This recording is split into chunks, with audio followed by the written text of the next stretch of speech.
जय गुरुदेव, जय महाकाली। आप सभी साधकों का जय महाकाली सापर मंत्र विज्ञान के आपके अपने इस चैनल पर स्वागत है।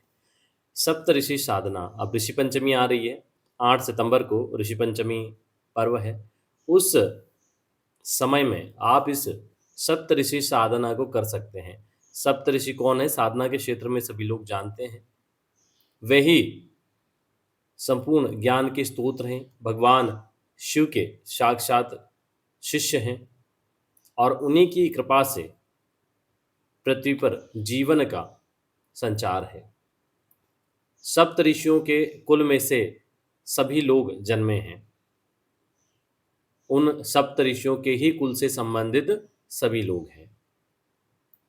तो इस सप्त ऋषि साधना के माध्यम से हम उनसे जुड़ सकते हैं, उनसे वो अभूतपूर्व ज्ञान प्राप्त कर सकते हैं। सप्त ऋषि के सातों ऋषियों ने अलग अलग ज्ञान को संसार तक पहुंचाया है, चाहे वो योग हो, रसायन हो या विज्ञान हो।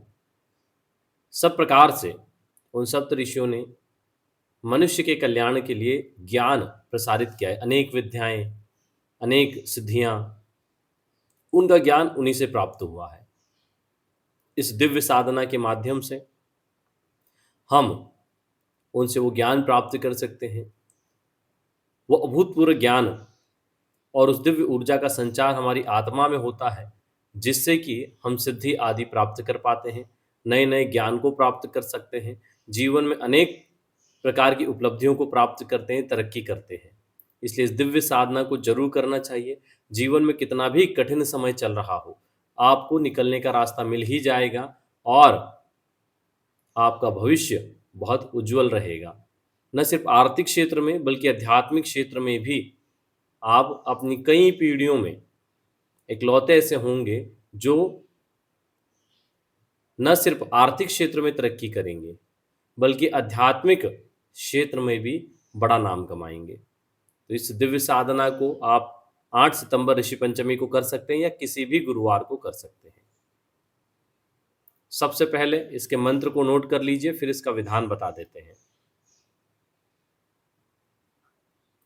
मंत्र चेक करें। ओम ह्रीम ब्रह्म तत्व सिद्धिम चैतन्यम श्रीम ओम, यह इसका मंत्र है। इस साधना में आपको सप्तऋषि यंत्र, सप्तऋषि गुटिका और सफेद हंसी माला का प्रयोग करना है। ब्रह्म मुहूर्त में स्नान करके सफेद वस्त्र धारण कर पूर्वाभिमुख होकर बैठ जाएं। अपना पवित्रीकरण आचमन कर लें। सामने बाजूट पर सफेद कपड़ा बिछाएं। उसके ऊपर सप्तऋषि महायंत्र सफेद पुष्पों के ऊपर स्थापित करें एवं उसका पंचोपचार पूजन करें। एक सफेद पुष्प चढ़ा दें, सफेद ना हो तो पीला चढ़ा दें। इसके उपरांत गुटिका का भी उसी प्रकार पूजन कर लें। हाथ में जल लेके संकल्प लें कि मैं उन दिव्य सप्त ऋषि जिनकी मैं संतान हूं, साधना करने जा रहा हूं, वह मुझ पर प्रसन्न हो, मेरे जीवन के मूल उद्देश्य की प्राप्ति करवाएं, धर्म अर्थ काम और मोक्ष से परिपूर्ण हो जाऊं, ऐसा आशीर्वाद दें। दिव्य भाव, दिव्य सिद्धियां मुझ में जागृत हो, अनेक विद्याओं का ज्ञान प्राप्त हो, ऐसी कृपा करें। ऐसा बोल के जल छोड़ दें और 51 माला मंत्र जप कर लें।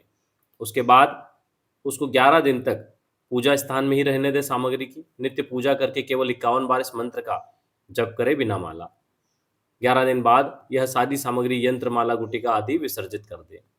आप देखिए, यह दिव्य साधना आपके जीवन में अभूतपूर्व ऊर्जा का न सिर्फ संचार करेगी, आपके अंदर ऐसे गुणों को विकसित कर देगी कि आपको समझ में नहीं आएगा कि ये सब चीजें आपके अंदर तो थे ही नहीं, आ कहां से गई है। ऐसे विचार, ऐसी भाषा शैली, ऐसे तर्क वितर्क आपके अंदर उत्पन्न होने लगेंगे कि आप बड़े बड़े सवालों के जो जवाब हैं वो सहज ही दे देंगे। जो लोग पढ़ाई करने वाले हैं वे कर सकते हैं, जो अनुसंधान करने वाले वे कर सकते हैं।